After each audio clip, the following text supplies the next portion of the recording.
Amém? Tem mais algum aviso? Não, né? Vamos abrir nossas Bíblias no livro do profeta Isaías, capítulo 37.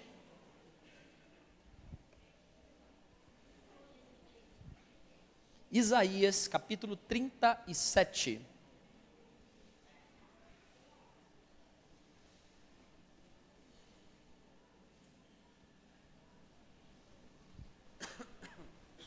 Isaías 37.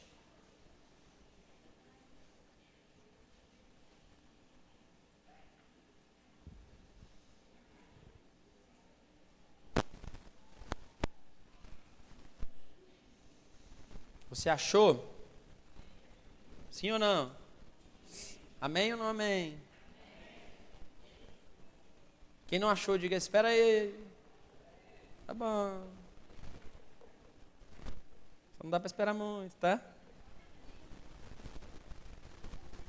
Hã? Isaías 37. 1. Então, se você não achou, vamos acompanhar com quem achou aí, tá? E aconteceu que, tendo ouvido isso, o rei Ezequias rasgou as suas vestes e se cobriu de saco e entrou na casa do Senhor. Então enviou Eliaquim, o mordomo, Sebna, o escrivão, e os anciãos dos sacerdotes cobertos de saco ao profeta Isaías, filho de Amós, e disseram-lhe: assim diz Ezequias, este dia é o dia da angústia, de vitupério e de blasfêmias, porque chegados são os filhos ao parto, e a força não há para dá-la luz. Porventura o Senhor teu Deus terá ouvido as palavras quem o rei da Síria, seu senhor, enviou para afrontar o Deus vivo e para vituperá-lo com as palavras que o Senhor teu Deus te ouviu. Fazei oração pelo remanescente que ficou. E os servos do rei Ezequias foram ter com Isaías, e Isaías lhes disse: assim direi o vosso Senhor, assim diz o Senhor, não tema à vista das palavras que ouvistes, com as quais os servos do rei da Síria me blasfemaram. Eis que porei nele o Espírito, e ele ouvirá um rumor, e voltará para a sua terra, e fá-lo-á cair morto a espada na sua terra. Fecha os teus olhos, coloca a mão sobre o teu coração, vamos orar, vamos pedir para que Deus possa falar ao nosso coração de uma forma tremenda nessa noite. Hoje é a noite da palavra, noite onde a gente vai compartilhar as escrituras do Senhor, e Deus vai falar com a gente poderosamente em nome de Jesus. Vamos orar ao Senhor. Vou pedir que o Bigogo faça essa oração aí, levante a sua voz e ore a Deus.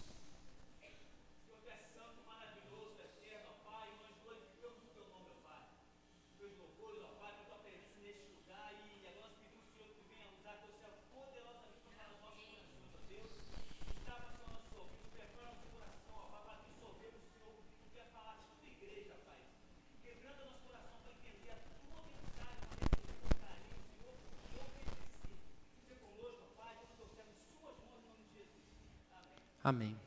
Queridos, hoje o tema que eu quero compartilhar com vocês, como todas as mensagens, é o seguinte. Diga assim, uma carta do diabo. Pode repetir comigo? Diga assim, uma carta do diabo. Você já recebeu uma carta do diabo? Não? Não? Então fica tranquilo que você vai entender qual o tema dessa mensagem nessa noite. Não assusta não, tá? Antes de falar e discorrer sobre esse tema, eu quero declarar a minha felicidade que eu estou com a igreja, a felicidade e esse momento que nós temos vivido tem sido um momento, querido, muito especial e histórico para as nossas vidas. Eu creio que esse momento que é fazer discípulos vive de grande crescimento, de mudança de muita coisa na nossa vida, de transformação. O culto da semana passada, quem estava aqui, levanta a mão. Quem foi abençoado? Dá um glória a Deus aí.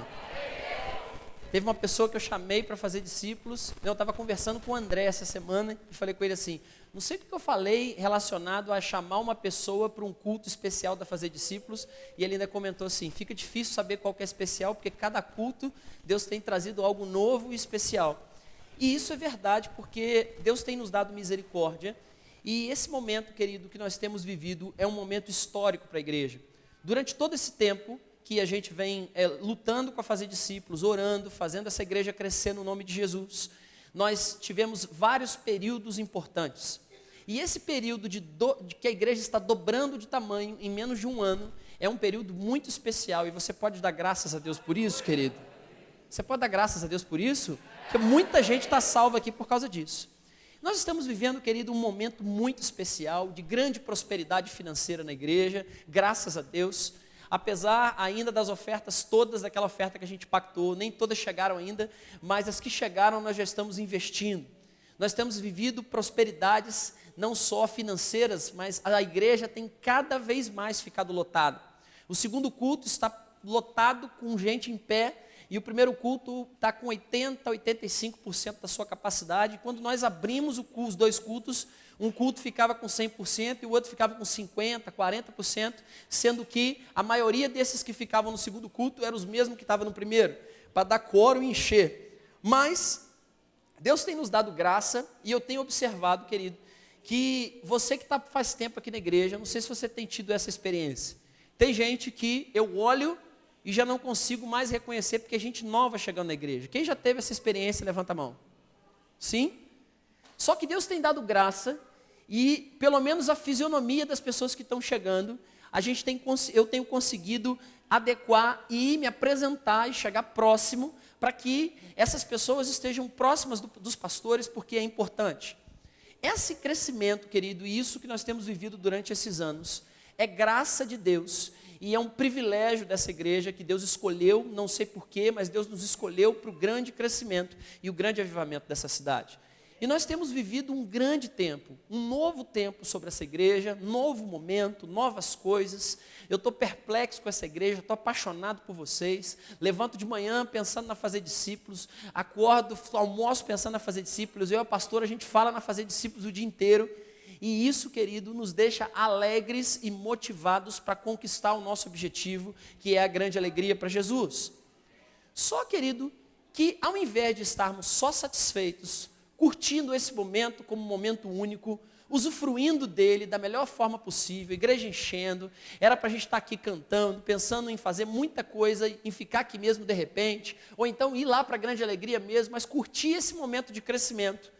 Nós estamos, apesar de vivendo muito bem, felizes no momento que nós estamos resolvendo entrar na cidade de Resende e mudar o mundo das pessoas que estão lá fora. Apesar da gente viver esse momento bom, a gente ainda quer mais. Apesar da gente viver esse crescimento que nós temos vivido, Deus tem colocado no nosso coração um desejo, aonde a gente quer mais gente, mais gente, mais gente. Para quê? Para que essas pessoas saboreiem e usufruam da mesma unção, da mesma libertação e da mesma cura que nós recebemos durante esse período. E por isso, queridos, Deus tem nos dado desafios de ganhar a cidade de Resende, de ganhar a grande alegria. E essa campanha que Deus colocou no nosso coração de mudar o mundo, faz com que nós saiamos da nossa zona de conforto, agradeçamos sim a tudo que Deus fez, mas estamos incomodados e queremos continuar indo para fora, ganhando essa cidade. Você pode dar glória a Deus por isso? Agora, olha que encrenca. Ao invés da gente ficar sossegado, curtindo esse momento maravilhoso da igreja cheia, nós temos dito no mundo espiritual que nós estamos em Resende para mudar a história dessa cidade. Apesar de tudo estar transcorrendo muito bem, da igreja estar enchendo, as pessoas estão vindo, um momento ímpar na igreja, mesmo assim, a gente está declarando no mundo espiritual que nós queremos mudar a história dessa cidade. E eu, querido, não sei você, mas eu quero mudar a história dessa cidade no nome de Jesus. E a violência será destronada nesse lugar, as drogas serão destronadas nesse lugar. E eu vi esse final de semana agora no Facebook, um sargento da polícia militar morto. Quem viu aí, levanta a mão. Brutalidade total, justamente por conta da violência que existe nessa cidade. Apesar de todo esse momento bom que nós vivemos, nós estamos impacientes e queremos mais, queremos buscar ainda mais, queremos nos aprofundar ainda mais e mudar o mundo das pessoas que estão lá fora. Durante esses dias, querido, temos feito isso e Deus tem mudado o nosso caráter. Ficamos 10 dias em oração e Deus mudou o caráter, nosso caráter, o caráter da igreja, o caráter dos líderes, o caráter das pessoas que estão aqui. Tem pessoas aqui na igreja, querido, que consertaram as suas brechas e me procuraram e falaram: pastor, esses 10 dias de oração de mudar o mundo foi algo que transformou a minha vida. Eu fui pedir perdão para quem eu já não perdoava há muito tempo. Eu fui resolver minhas pendências financeiras que eu não resolvia há muito tempo. Eu melhorei meu relacionamento familiar. Pastor, eu consertei as minhas brechas e estou me sentindo mais leve, mais tranquilo. E isso tudo, querido, porque nós resolvemos tomar uma posição de mudar o mundo. Durante esses dias, querido, Deus tem mudado as nossas atitudes e não só o nosso caráter. Nós aprendemos durante essas ministrações que nós só iremos mudar o mundo se nós mudarmos o nosso caráter e tivermos as nossas atitudes mudadas. E uma das atitudes mais importantes que nós tivemos na semana passada foi trazer o amor ágape no nosso meio e praticar o amor ágape. O culto da semana passada, querido, entrou para a história da Fazer Discípulos, e eu tenho certeza, não sei você, mas aonde eu passava, as pessoas que trabalham e são da igreja, trabalham em outro lugar, pararam os amigos da linha de produção, pararam as pessoas que trabalham com eles no escritório ou no comércio e testemunharam, contaram do culto de domingo e tudo que Deus fez. E esse culto, Deus nos deu o ágape, o amor incondicional que nós ministramos na semana passada, e isso é bênção. E ao invés de tudo isso, a gente receber o ágape, receber todas essas situações, ao invés de nós ficarmos sossegados com o nosso sucesso, a partir da semana que vem, nós estaremos entrando na grande alegria com atitudes para mudar o mundo daquelas pessoas. Você pode dar glória a Deus por isso, querido? A semana que vem nós estaremos ungindo cada rua, orando por cada rua, e o seu líder de célula vai te falar a rua que você vai ficar responsável, e nós estaremos orando rua por rua, consagrando aquelas ruas, aplicando o sangue de Jesus sobre aquele bairro, trazendo a libertação das drogas, da prostituição, da família destruída. Hoje, quando eu orava lá no monte, declarando na grande alegria, eu comecei a pensar e comecei a declarar que aquelas famílias agora que estavam na prostituição, que os filhos chegaram drogados, eu comecei a declarar que o reino de Deus vai entrar naquela casa, a justiça de Deus vai entrar lá, e eles vão ser transformados. E o que Deus, querido, tem feito no nosso ministério nesse tempo é tremendo. Quem concorda, levanta a mão. Você concorda? Talvez você que é novo convertido, como o Júnior uma vez, semana passada pregou, talvez você nunca tenha vivido isso. Mas a gente que já é crente de dinossauro de igreja há muito tempo, sabe que o que a gente tem vivido é algo sobrenatural. E isso é um momento da igreja que nós devemos registrar, não só em fotografias, mas registrar no nosso coração e adorar a Deus por tudo que Ele tem feito. E nós, querido, temos mudado o mundo, defendendo uma postura diferente das pessoas, colocando que o nosso caráter tem que ser mudado, que as nossas atitudes têm que ser mudadas. E quando a gente muda o mundo, querido, nós andamos na contramão dele. Nós estamos dizendo para o diabo que nós não concordamos com o seu governo e as suas práticas pecaminosas. Quando nós mudamos o mundo, nós estamos declarando no mundo espiritual que o diabo que governa a cidade, o príncipe desse mundo, como a Bíblia diz, nós não concordamos com as suas leis e nem com as suas prisões de pecado na vida das pessoas. Quando nós mudamos o mundo, nós estamos na contramão desse mundo, pregando totalmente diferente o que as pessoas pregam lá fora. Enquanto lá se prega divórcio, aqui se prega casamento. Enquanto lá fora se prega mentira, aqui se prega verdade. Enquanto lá fora prega-se sexo fácil, aqui prega-se sexo depois do casamento. E nós estamos na contramão, mudando o mundo com atitudes e caráter transformado. E isso tudo, querido, faz com que o diabo se enfureça e fique com raiva de nós, fique irado com a gente e fica tentando, nos cercando como um leão, tentando nos tragar.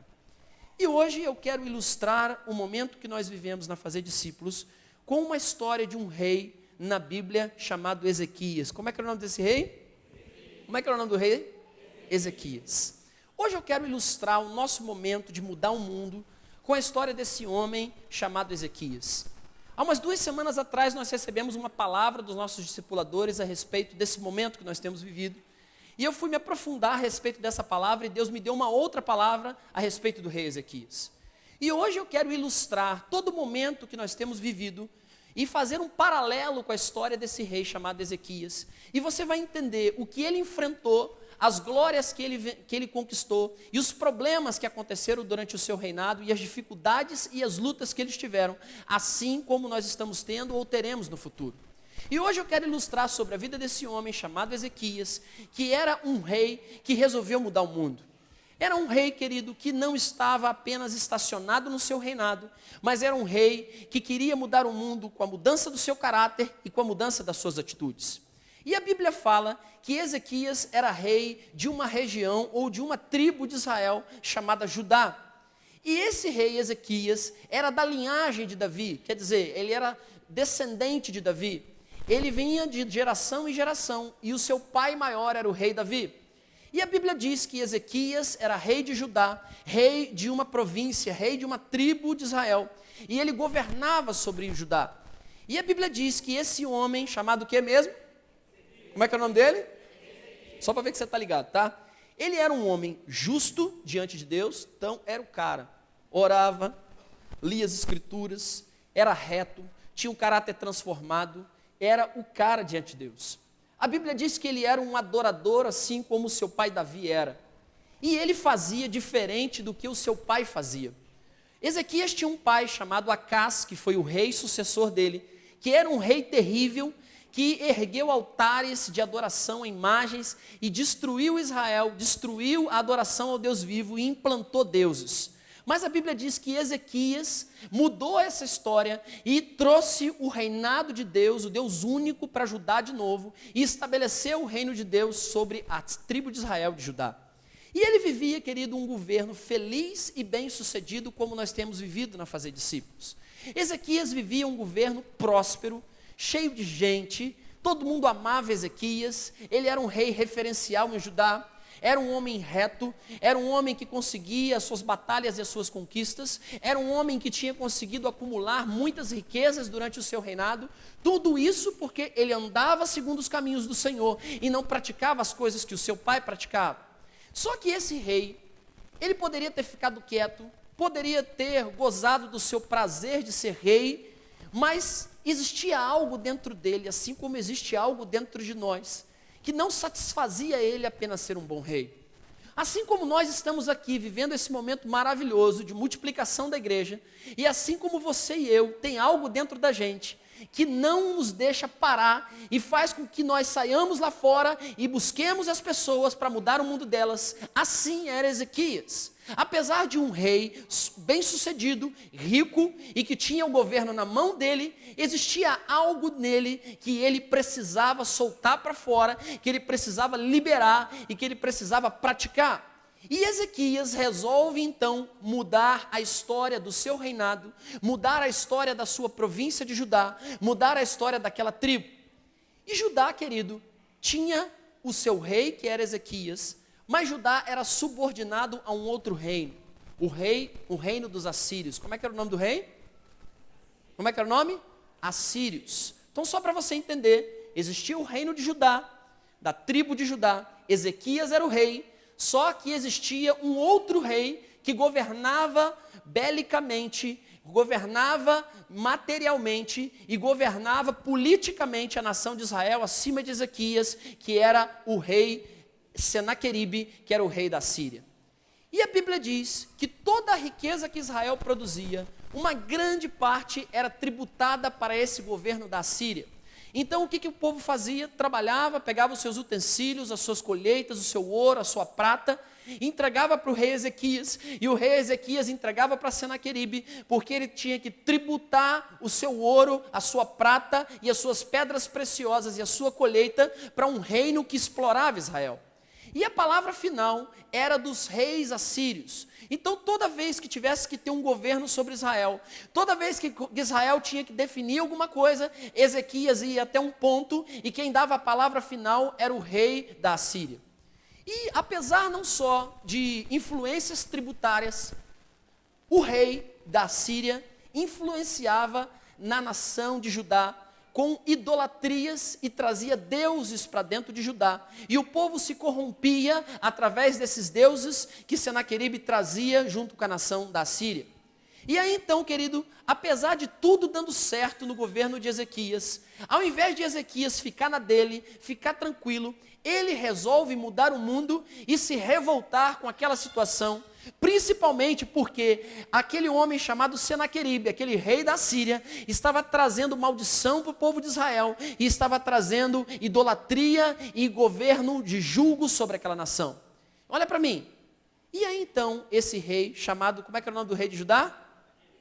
Senaqueribe não, de Judá. Ezequias, da Síria, que era o quê? Senaqueribe. E esse rei, chamado Ezequias, que era o rei de Judá, ele se revolta, meu querido. Ele se revolta contra a Síria e muda a história do seu reinado.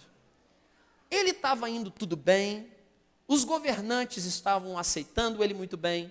Senaqueribe, que era o rei da Síria, tolerava ele muito bem, ele fazia o que Senaqueribe queria, Ezequias entregava tudo o que queria. Era um governo light, um governo tranquilo, um governo próspero, porém existia algo dentro de Ezequias que fazia com que ele precisava mudar aquela situação, transformar a sua nação, porque ele não concordava com as coisas que a Síria implantava sobre Judá. E ele, querido, se revolta contra essa nação da Síria e muda a história do seu reinado. Ele manda uma última remessa de ouro para Senaqueribe e fala para ele o seguinte, manda dizer para o rei da Síria que essa é a última remessa de ouro para ele. E eu quero pegar tudo que eu tenho aqui, os utensílios inteiros da nação de Israel, e manda para ele e diz para ele o seguinte, se ele aceita esse ouro em troca da nossa liberdade. E aí a Bíblia diz que os servos de Ezequias levaram o ouro até Senaqueribe, e aí Senaqueribe disse o seguinte, ok, manda o ouro para cá, que a gente aceita a liberdade de Israel. E Ezequias começou a comemorar, porque achou que com aquele ouro tinha comprado a sua liberdade. Só, querido, que pouco tempo depois, Senaqueribe recolhe o ouro e manda um recado para Ezequias, dizendo o seguinte, eu não vou em hipótese alguma liberar Judá. E por causa dessa afronta que Ezequias fez comigo, eu vou até Judá e destruirei todas as suas cidades, principalmente a cidade de Davi, aonde Ezequias morava. E aí a Bíblia diz que esse rei, chamado Ezequias, querido, começa a afrontar Senaqueribe e dizer que aquele governo ele não aceitava mais. Ele manda dizer para Senaqueribe que o único Deus que governava Judá era o Deus de Israel e não o Deus de Senaqueribe. E essa atitude que Ezequias tem de mudar a sua nação, de mudar o seu mundo, de mudar a sua província, geraria no povo de Judá uma mudança radical na sua vida. Apesar de estar tudo bem, apesar de aparentemente as coisas estarem tranquilas, apesar de aparentemente o reinado estar bem, a mudança radical de Ezequias, a atitude de mudar a sua nação, traria benefícios ínfimes para a vida do povo de Judá, porque iria trazer libertação de uma nação que trazia prisão econômica, política e religiosa. Se Ezequias mudasse o mundo, se Ezequias travasse uma batalha e saísse do rompimento, rompesse com o governo assírio, isso traria uma qualidade de vida tremenda para o povo de Judá. E foi isso, pensando nisso, que Ezequias levanta do seu trono, afronta Senaqueribe e diz o seguinte, já que ele não aceita o meu ouro, manda ele vir para a raia, porque eu estou aqui pronto para recebê-lo. Aí, querido, só que fazer isso era perigoso para Ezequias, porque esse camarada chamado Senaqueribe, ele não aceitava perder nenhum tipo de reino, e ele poderia vir com seu exército e destruir todo mundo. Só que o exército de Senaqueribe não era qualquer exército, era um exército cruel. Quando ele entrava dentro das cidades, ele simplesmente não matava. Você sabe o que ele fazia? Pegavam os guerreiros, furavam olho por olho, furava um, furava outro. Depois sabe o que ele fazia? Colocava um pau desse tamanho assim, fincado, com a ponta de lâmina, batia nos guerreiros, pegava eles e fincava eles por aqui assim, até descer embaixo. E depois tacava fogo e o corpo era queimado. Requintes de crueldade, não é? E a Bíblia diz que esse exército era temido por todas as nações. Quando a Síria chegava para dominar uma região, quando Senaqueribe chegava com seu exército, o povo tremia. Nenhuma nação tinha vencido o exército assírio até aquele momento. Ninguém, belicamente, em nível de guerra, em nível de batalha, em nível de qualquer coisa, tinha vencido o exército de Senaqueribe, porque era um exército extremamente violento e extremamente técnico. E você sabe o que aconteceu depois dessa afronta? Algo terrível aconteceu, querido. Ao receber essa notícia, Senaqueribe manda 1.800 soldados para a província de Judá. E lá, querido, ele manda esses soldados para ficarem na porta de Jerusalém, para matar Ezequias e todo o povo de Israel. E a última cidade a ser destruída era Jerusalém. E quando Senaqueribe chega na porta da cidade de Jerusalém, depois de ter destruído todas as cidades de Judá, Senaqueribe, depois dessa notícia que Ezequias não iria mais ter pacto com ele, ele saiu da Síria, mas saiu arrebentando todo mundo, entrou dentro de Judá, destruiu todas as cidades, meteu o pé em tudo, destruiu os altares, mas quando ele chega na porta de Jerusalém, ele encontra um muro rodeando toda a cidade, e Ezequias do outro lado do muro, junto com a população, e junto com o seu exército e com os seus sacerdotes. E a Bíblia diz que quando Senaqueribe chega na porta da cidade de Jerusalém, ele manda uma carta para o povo de Israel, uma carta que eu quero ler junto com vocês, que é uma carta do diabo, meu irmão. Abra comigo em 2 Crônicas, capítulo 32, vamos ler essa carta comigo.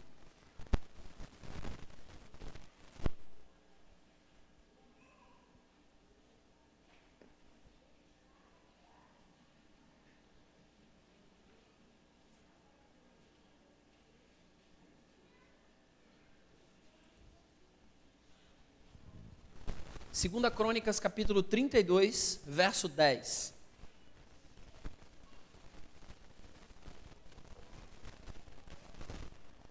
Se você achou, diga achei.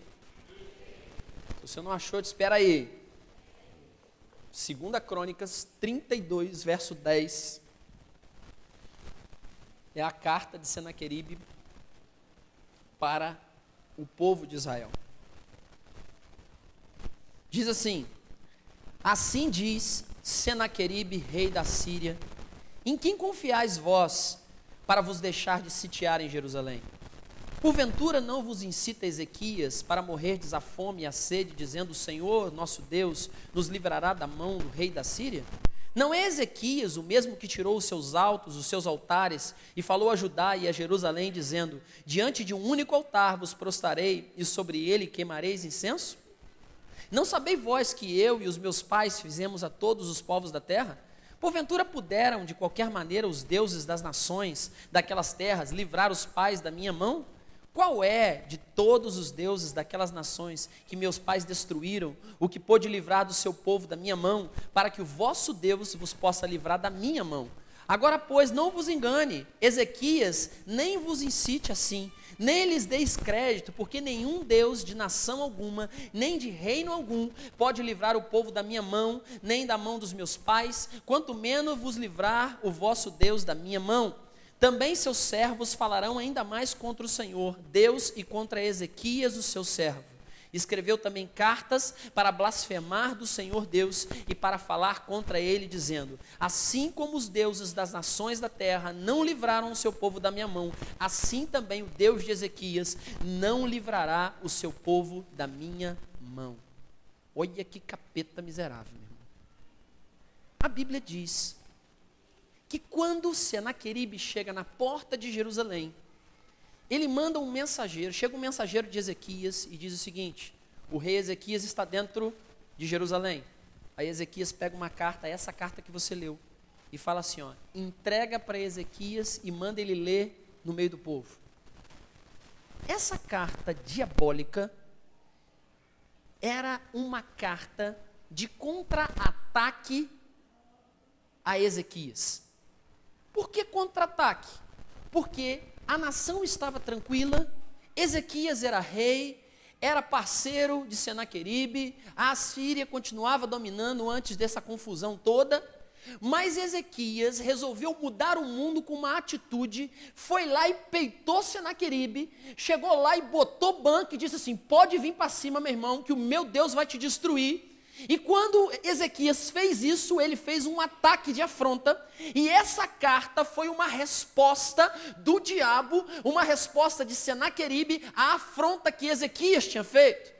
Ezequias foi lá e afrontou, e agora o diabo usou Senaqueribe e foi lá e afrontou Ezequias de volta. Virou para Ezequias e disse o seguinte: você é pato, meu irmão, eu vou destruir você, a sua cidade inteira, e esses mané que estão seguindo você, vai todo mundo pro ralo, porque ninguém até hoje conseguiu destruir o meu exército, nenhum Deus na face da terra conseguiu destruir os meus homens, nenhuma nação conseguiu me vencer. E até aquele momento, querido, Senaqueribe Senaqueribe e o seu exército, era um exército que não tinha perdido para nação nenhuma, e ele está diante da porta de Jerusalém, já tinha destruído todas as cidades que Ezequias governava em Judá, e ele estava diante da sua última cidade, pronto para destruir Jerusalém, pronto para destruir Ezequias, que o tinha confrontado, que tinha dito para ele que não iria aceitar as coisas, que se revoltou e disse: eu vou mudar o mundo, agora eu vou sair arrebentando, e eu não negocio mais com o diabo. Quando ele disse isso, querido, Satanás se levanta na figura de Senaqueribe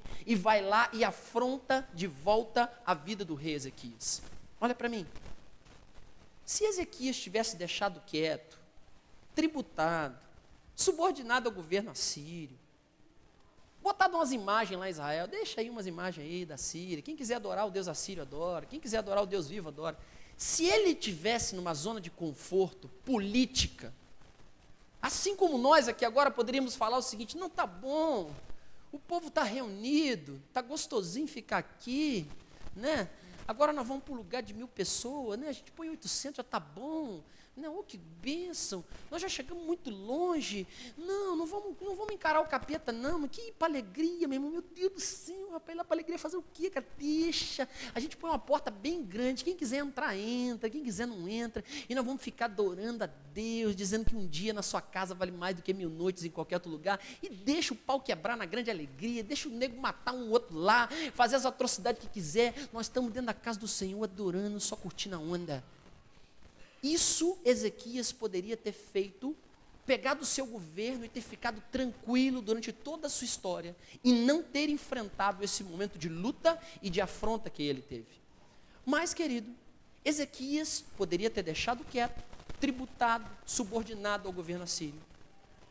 Ninguém iria destruir Jerusalém. Mas como Ezequias tem uma atitude de mudar algo, Senaqueribe se levanta para a afronta e lhe dá uma carta do diabo. Deixa eu te dizer algo, olha para mim. A gente poderia estar tranquilo aqui, que eu falei para vocês, calmo, curtindo o nosso momento de prosperidade. Só que nós, querido, estamos decidindo entrar no bairro da grande alegria e dizer para o diabo que a partir da nossa entrada lá, aquele povo não tributa mais para a Síria, aquele povo não obedece mais o diabo, aquele povo não é cercado mais por Satanás. Nós vamos entrar lá para mudar a lei, a história, a religião daquele lugar. Nós poderíamos estar tranquilos, só, querido, que nós estamos saindo daqui em posição de guerra para entrar num bairro a semana que vem, ungir ruas, orar, entrar no mundo espiritual, guerrear. E isso tudo, você sabe o que a gente está declarando, querido? Que nós vamos entrar na casa das pessoas, mudar o mundo dessas pessoas. E você sabe o que significa isso? Nós estamos fazendo a mesma coisa que Ezequias fez. Nós estamos afrontando o diabo, botando o dedo na cara dele e dizendo: chifrudo, você perdeu pelo poder do nome de Jesus. Porque nós vamos chegar aqui e nós vamos conquistar a alma e nós vamos mudar a vida dessas pessoas pelo poder do sangue de Jesus, assim como foi mudada a nossa. Isso, querido, que eu vou te dizer é muito importante. Olha para mim, essa é uma das frases mais importantes da mensagem. Olha, anota isso na cabeça ou registra. Qualquer movimento de mudança na nossa vida ou na vida de outra pessoa gera uma afronta do diabo em nós. Qualquer movimento nosso de mudança gera no diabo uma afronta contrária contra você, contra a sua família, contra o seu ministério e contra qualquer coisa. Você quer ver? Quando você se converteu, lembra quando você se converteu? Você mudou de vida, sim ou não? Sim. Foi fácil? Por que não foi fácil? Porque quando você se converteu, você praticou uma mudança do seu mundo. Quando você se converteu, você praticou uma mudança de atitude. E você sabe o que o diabo fez logo que você se converteu? A primeira coisa que ele fez, querido, foi levar uma carta diabólica de afronta para você. Eu lembro que quando eu me converti, há muitos anos atrás, deixa para lá o tempo, né? Muito tempo. Eu lembro, querido, que eu era um camarada que ficava pelos bares, pelas noites, e eu tinha que sair de Bíblia debaixo do braço para ir para a igreja. Eu não tinha carro, e saí com a Bíblia no braço, convertido, no meio de um monte de gente que me conhecia da doideira, fumava maconha comigo, saía na doideira comigo, E um dia eu tive que pegar a Bíblia, botar debaixo do braço e passar em frente do lugar onde eu morava. Queridos, que afronta.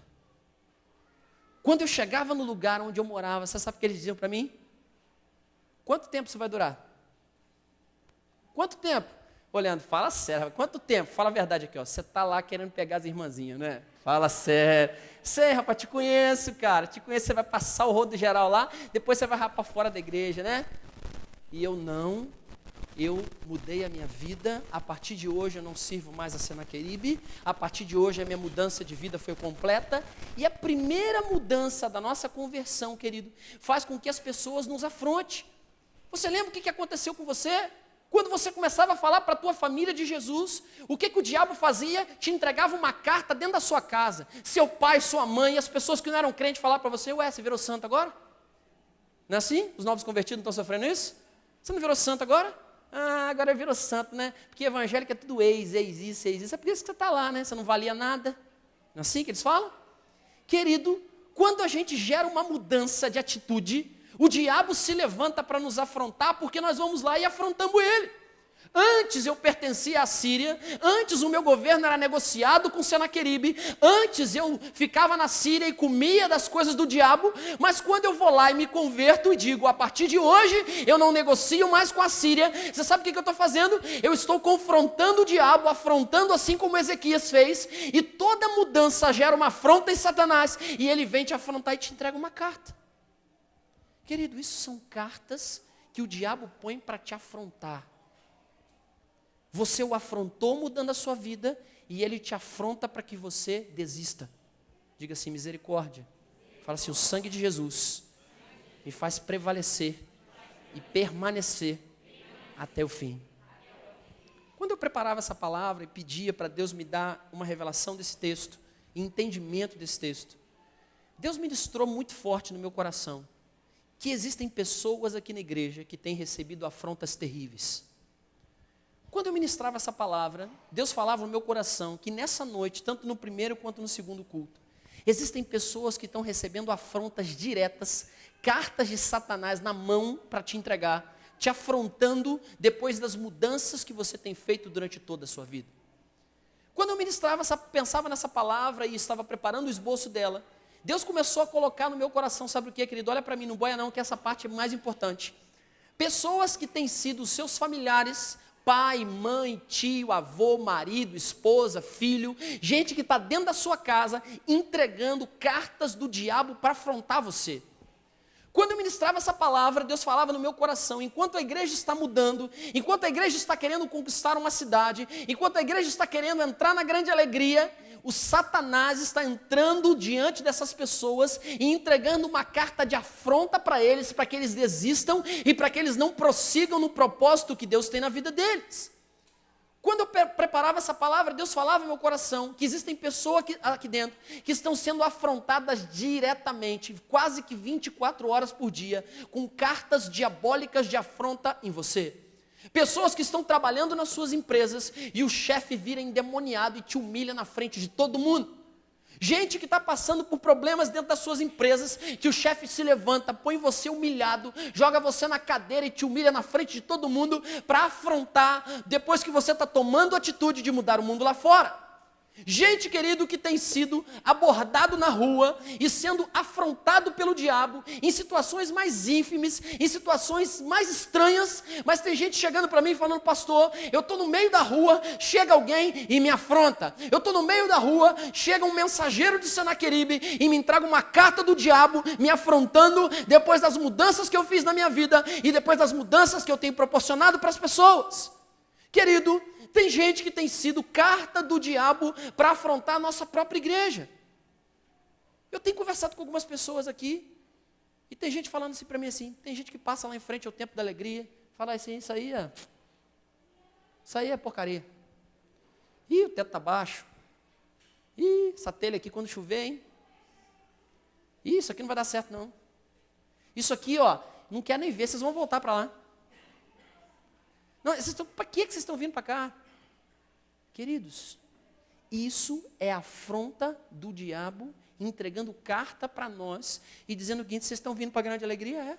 Vocês estão querendo mudar o mundo dessas pessoas? É. Você quer entrar dentro das casas? É. Você quer mudar assim como Ezequias quis mudar, ajudar? É. Então se prepara, porque eu vou pegar, fazer discípulos e vou trucidar ela. E você sabe o que eu não vou falar para esse capeta? Pode vir, porque em nome do Senhor dos Exércitos, nós vamos te destruir pelo poder do nome de Jesus, e a tua afronta não nos amedronta. Talvez você pense: pastor, por que essas afrontas estão acontecendo? Agora estou certinho, pastor, está tudo certinho. Eu mudei meu mundo, eu mudei meu caráter, eu mudei as minhas atitudes. Mas pastor, depois que eu mudei o meu caráter e mudei as minhas atitudes, eu não sei, pastor, o negócio está ficando feio para o meu lado. Depois que eu voltei do encontro, pastor, eu não sei, as coisas estão acontecendo, os caras estão pipipocando, a gente me afrontando toda hora, dentro da minha casa, no meu serviço, nos meus amigos. Pastor, eu não sei, mas depois que eu comecei a levar o evangelho sério, depois que eu comecei a levar o evangelho firme, coisas começaram a mudar, pessoas começaram a me afrontar, eu tenho mudado o meu caráter. O que está acontecendo, pastor? Eu tenho sido fiel a Deus, eu tenho orado, mas pastor, as afrontas estão muito grandes. Por que está acontecendo? Olha para mim. Você tem recebido essas cartas de afronta, porque toda mudança gera afronta do diabo. Enquanto você estiver mudando, o diabo vai te afrontando. Cada atitude sua, cada caráter mudado, o diabo se levanta e te entrega uma carta. Se você não bebe, você bebe, você dá uma decisão: a partir de agora eu não bebo mais. O diabo vai lá e te entrega uma carta de afronta. Se o seu casamento era uma porcaria, e você veio para a igreja, e o seu casamento hoje é uma bênção, o diabo vai e te entrega uma carta de afronta. Se antes você estava nas drogas, o diabo vai hoje e te entrega uma carta de afronta. Qualquer mudança de comportamento nós traz no diabo uma afronta, porque ele quer que nós venhamos parar a obra, que nós paralisemos os projetos, e que nós venhamos a nos render à Síria e ao governo dele, e deixar todo mundo tranquilo. Quando, querido, você não está progredindo espiritualmente, não muda nada na sua vida. Você já reparou isso? Você já teve essa experiência de ficar parado espiritualmente? Você para espiritualmente, meu irmão, você não recebe nenhuma afronta. Você para de vir na igreja, parece que o diabo some. O diabo dá férias para você. Você vai mudando, o diabo vai te entregando carta. De repente você para de vir na igreja, as cartas param de chegar. Olha... Nossa, eu já encontrei com gente desviada que fala assim: rapaz, mas quando eu estava na igreja estava pior do que eu estou agora. A minha vida agora está tranquila. E eu conheço gente que está dentro da igreja, que não muda nada, que não vai mudar o mundo, que não se preocupa com ágape, que não muda nada e que está aí sentado, adora a Deus, vai para casa, fica tranquilo, não recebe afronta. Se você fica dentro da igreja e não muda comportamento nenhum, continua com a mesma vida que você tinha 10 anos atrás, 15 anos atrás, isso não gera resposta de carta nenhuma. A sua vida fica tranquila, a sua vida fica calma. Sabe por quê, querido? Porque ninguém vem te afrontar. Você está negociando com a Síria, você está negociando com o Senaqueribe, você aceita as coisas sem se revoltar contra elas, você aceita numa boa, tranquilo, bota um altar aqui hoje, bota um pecado aqui amanhã, deixa, está tudo bem, eu estou na igreja, está tudo tranquilo, eu estou feliz, eu não recebo carta, eu estou tranquilo. E aí você deve estar pensando o seguinte: então não vou mudar o mundo nada. Porque para ficar recebendo carta na minha porta do capeta todo dia, pai, eu vou ficar parado. Não é essa a lógica? Não é? Eu vou ficar parado, porque se eu fico mudando o mundo, eu vou lá e arrepio, vou lá e abro uma célula, o capeta vai entregar uma carta. Eu vou lá e mudo meu caráter, o capeta vai lá e entrega uma carta. Eu estou no meu trabalho, alguém me xinga, eu fico quieto, seguro, oro a Deus, e o capeta vai e entrega uma carta. Querido, se você pensar assim pela lógica, é melhor ficar quieto, sem fazer nada, e entrar no primeiro jogo que Ezequias estava. Se você não muda em nada na sua vida, você não afronta o diabo, e isso significa que você está sujeito a ele e ao governo dele, e por isso não há contra-ataque. Se você não tem luta na tua vida, se você não tem afronta na tua vida, se a sua vida é um mar de rosa, meu irmão, se está tudo tranquilo para você, se as coisas estão transcorrendo bem e não há afronta, significa que você está negociando com o diabo e ele está te engambelando, achando que você está tranquilo dentro da igreja, mas na realidade ele está esperando o momento certo para te destruir, porque se não tem afronta, não tem mudança de caráter. Diga assim: glória a Deus. Se você não afronta, querido, se você não afronta se movimentando, você está sendo conivente com o governo desse mundo. Se você não se movimenta para mudar o mundo das pessoas e o seu, você está sendo conivente com o mundo. Mas aí, pastor, vem cá, como é que eu faço então? Porque eu vou falar para você, hein, pastor, é difícil receber essas cartas, rapaz. É difícil, a gente chora, não é? O capeta vai e entrega uma carta para você assim,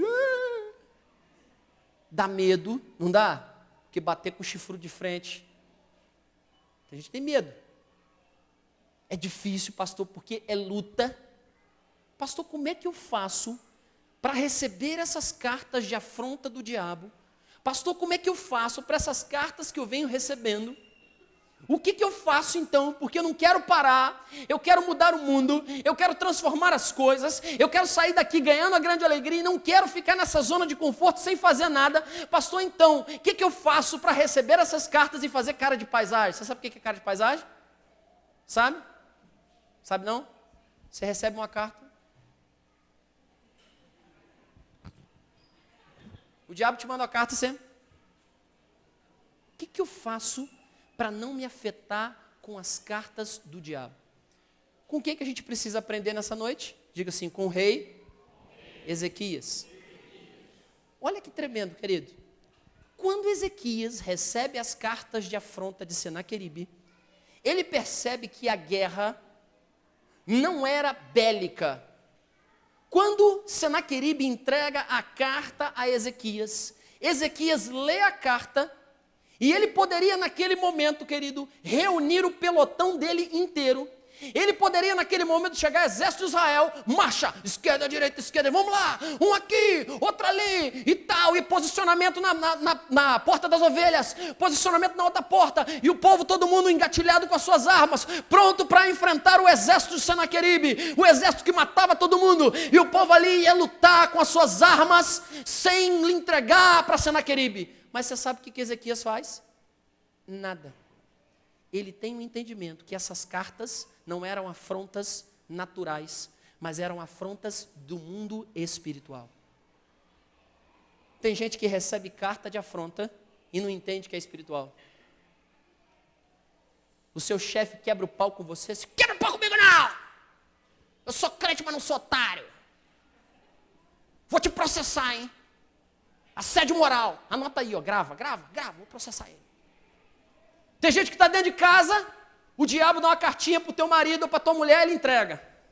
Vai ser, mulher, você é uma miserável, mulher. Você não presta para nada.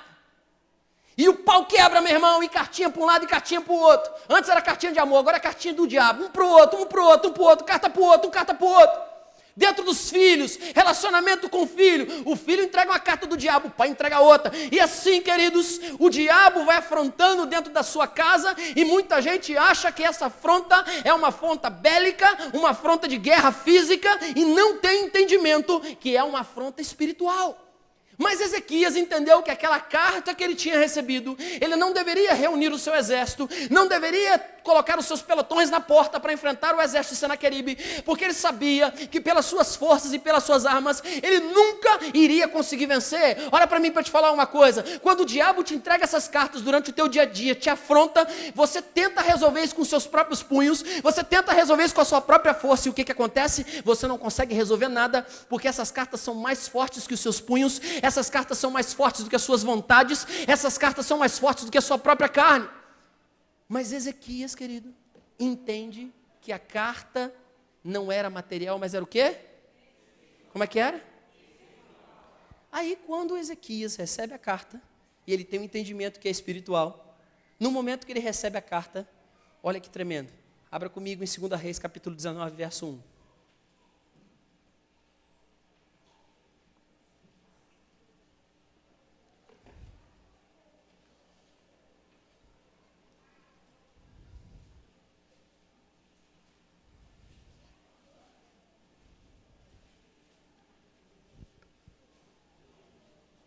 Segunda Reis, capítulo 19, verso 1.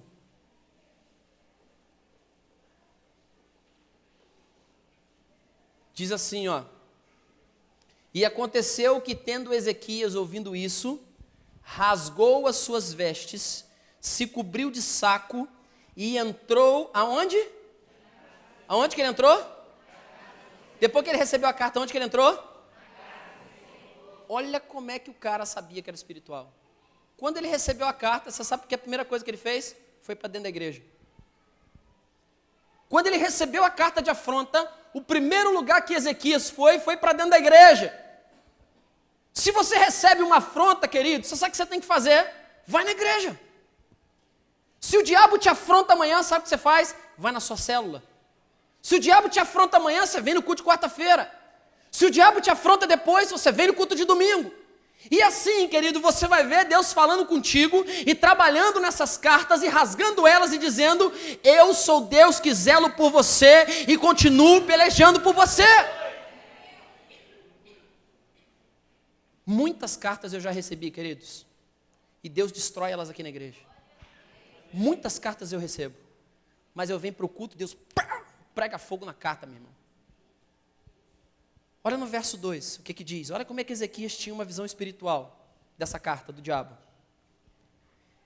Então enviou Eliaquim, o mordomo, e a Sebna, o escrivão, e os anciãos dos sacerdotes, cobertos de saco, ao profeta, quem? Qual era o nome dele? Profeta o quê? Você sabe o que Ezequias fez no momento da afronta? Ele procura o seu líder espiritual. Quando Ezequias é confrontado com a carta, ele vai para onde primeiro? Para onde que ele vai?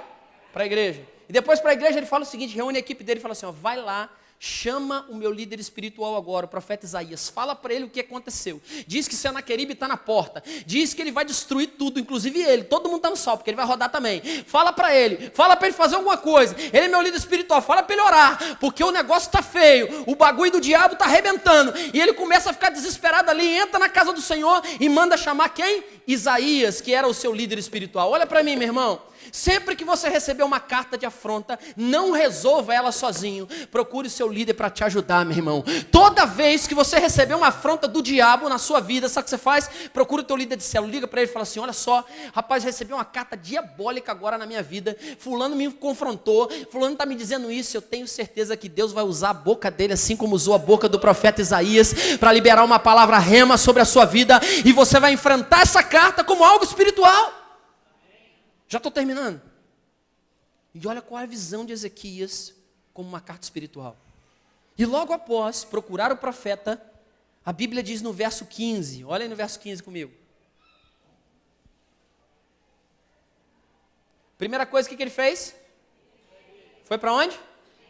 Depois o que ele fez? Procurou o líder de célula dele, Isaías. Aí depois o que ele fez no verso 15? E orou Ezequias perante o Senhor e disse, o Senhor Deus de Israel, que habita entre os querubins, tu mesmo, tu és Deus de todo o reino da terra, tu fizeste o céu e a terra, inclina, Senhor, o teu ouvido e ouve, abre, Senhor, os teus olhos e olha, e ouve as palavras de Senaqueribe, que enviou a este para afrontar o Deus vivo. Verdade é, ó Senhor, que os reis da Síria assolaram as nações das suas terras e lançaram com seus deuses no fogo, porquanto não eram deuses, mas obras das mãos de homem, madeira, pedra, e por isso destruíram. Agora, pois, ó Senhor, nosso Deus, te suplico, livra-nos da sua mão, e assim saberão todos os reinos da terra que só tu és o Senhor. Você sabe o que significa isso, querido? Ezequias foi para a igreja, Ezequias consultou o seu líder de célula, e Ezequias batalhou contra essa carta no joelho da oração, meu irmão. Ezequias orou em meio à afronta, Ezequias dobrou o seu joelho em meio à afronta, ele viu a afronta e viu que era espiritual e confrontou através da oração. Não importa a carta de afronta que você tem recebido, se você entender que é espiritual, você vai começar a orar ao Senhor e vai declarar que a vitória é sua pelo poder do nome de Jesus, e que ninguém te afronta e que demônio nenhum te afronta, meu irmão. Mas para isso você tem que ter visão espiritual. Não importa, querido, a carta que nós vamos receber, nós vamos continuar dizendo para o espírito de Senaqueribe, na grande alegria, na cidade de Resende, que nós iremos libertar pelo poder do nome de Jesus o mundo daquelas pessoas, e nós vamos colocar o reino de Deus sobre aquele bairro e sobre essa cidade, através da nossa vida e através das nossas atitudes. Nós vamos continuar mudando o mundo, querido, com o nosso caráter e com a nossa atitude, sim. E que venha carta, meu irmão, que venha e-mail, que venha Facebook, o diabo pode botar Facebook, carta, qualquer meio tecnológico, que venha carta para cima de nós. Sabe o que a gente vai falar? Eu, em nome de Jesus, destruo todas as potestades pelo poder do nome de Jesus, porque eu creio num Deus que me chamou para mudar essa cidade, porque eu creio num Deus que me chamou para mudar a grande alegria, porque eu creio num Deus que me chamou para mudar o mundo. Eu não sei você, mas eu tenho recebido cartas, muita gente tem recebido cartas. Mas você sabe o que aconteceu? Qual foi o final dessa história, pastor? Vou te contar. Nosso pai, 7h30 já. Vou te contar. A Bíblia diz que Senaqueribe estava marchando na porta de Israel.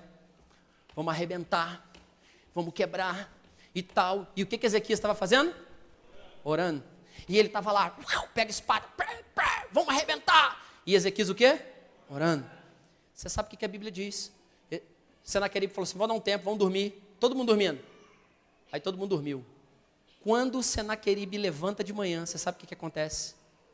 Todos os 180 mil homens, todos os 180 mil homens do exército de Senaqueribe, veio um anjo do céu e matou todo mundo, meu irmão, sem um grau de espada, sem ninguém sequer tocar materialmente naqueles homens. Veio um anjo e matou todo mundo. Quando Senaqueribe acordou, todos os cadáveres estavam estendidos no chão, 180 mil homens preparados de guerra, que tinham matado muita gente, todo mundo no chão. E aí você sabe o que Senaqueribe fez? Voltou correndo para a Síria, e quando ele chegou lá, dobrou o seu joelho diante do Deus dele, começou a clamar o Deus Fogo. Você sabe o que o diabo fez? Pegou os 2 filhos dele, matou Senaqueribe e tomou o reinado dele. Você sabe o que significa isso, querido? Enquanto o diabo vem com força, enquanto o diabo vem com carta, nós iremos em nome do Senhor dos Exércitos, nós iremos na oração, nós iremos na atitude e na mudança do caráter para mudar o mundo.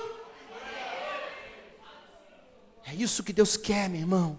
Então essa afronta que você está tendo na tua vida aí, vem para a igreja, procura o teu líder e dobra o teu joelho, porque Deus é contigo para dar essa vitória. Eu queria que você fechasse os teus olhos.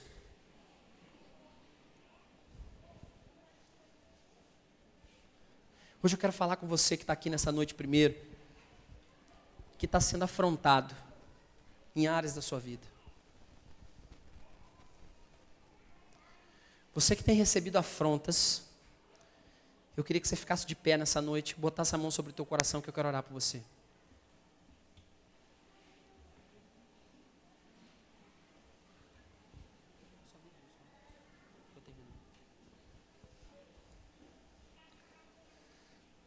Quantidade de pessoas que levantaram, querido, eu tenho certeza que Deus é quem trouxe essa palavra aos nossos corações. Coloca a mão sobre o teu coração, eu vou orar por você. Eu quero orar para você também que está aqui nessa noite, que ainda não conhece Jesus, está perdido, está precisando de mudar a sua vida. Sua vida até que está tranquila, mas parece que está faltando alguma coisa. Ou às vezes o diabo está te destruindo porque você não está do outro lado do muro, não está em Jerusalém, não tem experiências sobrenaturais. E você deseja se decidir por Jesus hoje. Se você é uma dessas pessoas que quer se render a Jesus, eu queria que você levantasse uma das suas mãos onde você está, que eu quero orar por você. Se há alguém aqui nessa noite que quer se render a Jesus, levante uma das suas mãos onde você está. E você que está aí agora, comece a orar a Deus. Começa a orar a Deus e dizer: Deus, eu não recebo essas cartas diabólicas de afronta na minha vida. Eu não recebo essas cartas do diabo me afrontando 24 horas por dia. Vai falando com Deus aí. Vai orando assim como Ezequias orou, assim como Ezequias entrou em oração. Começa agora a orar a Deus e a buscar a presença de Deus nesse lugar. Começa agora a pedir para Deus te proteger contra os ataques do diabo, seja dentro da sua casa, no seu trabalho, com seus amigos. E se há alguém aqui nessa noite que quer se decidir por Jesus, levante uma das suas mãos onde você está, que eu quero orar por você. Só levantar uma das suas mãos. Pai, em nome de Jesus, pode trazer essas pessoas que levantaram a mão. Deus, eu quero colocar cada discípulo nas suas mãos que tem recebido cartas satânicas de afronta, meu Pai. Eu quero declarar agora pelo poder que há no nome e do sangue de Jesus.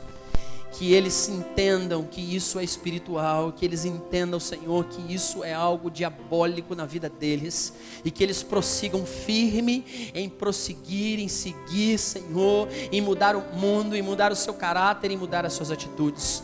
Pai, em nome de Jesus, Senhor, agora traz o teu sangue protetor sobre a vida dos seus filhos, em nome de Jesus. Pastora Viviane, ora por eles aqui em Petrobenço.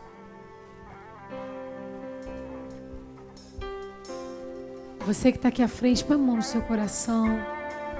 Repita comigo a oração de confissão. Põe a mão no coração.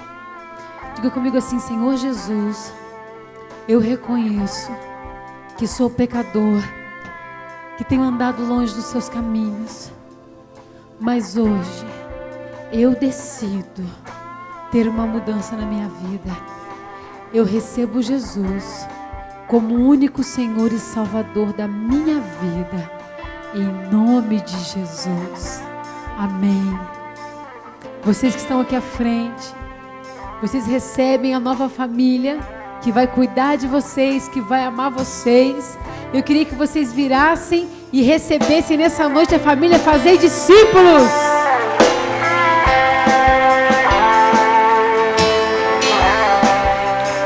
Amém. Eles serão conduzidos para a consolidação. E eu queria que você levantasse a sua mão para você receber nessa noite a bênção do Senhor. Agradeço o Senhor por essa noite, por essa palavra, porque hoje você está saindo daqui mais forte. Pai, nós te agradecemos por essa noite. Nós te pedimos que o Senhor nos dê uma semana abençoados por Ti, guardados pela Tua bênção, em nome de Jesus. E que o Senhor te abençoe e te guarde. Que o Senhor faça resplandecer o seu rosto sobre ti e tenha misericórdia de ti. Que o Senhor sobre ti levante o seu rosto e te dê Shabá e Shalom. Tenha uma semana de paz, abençoado pelo Senhor.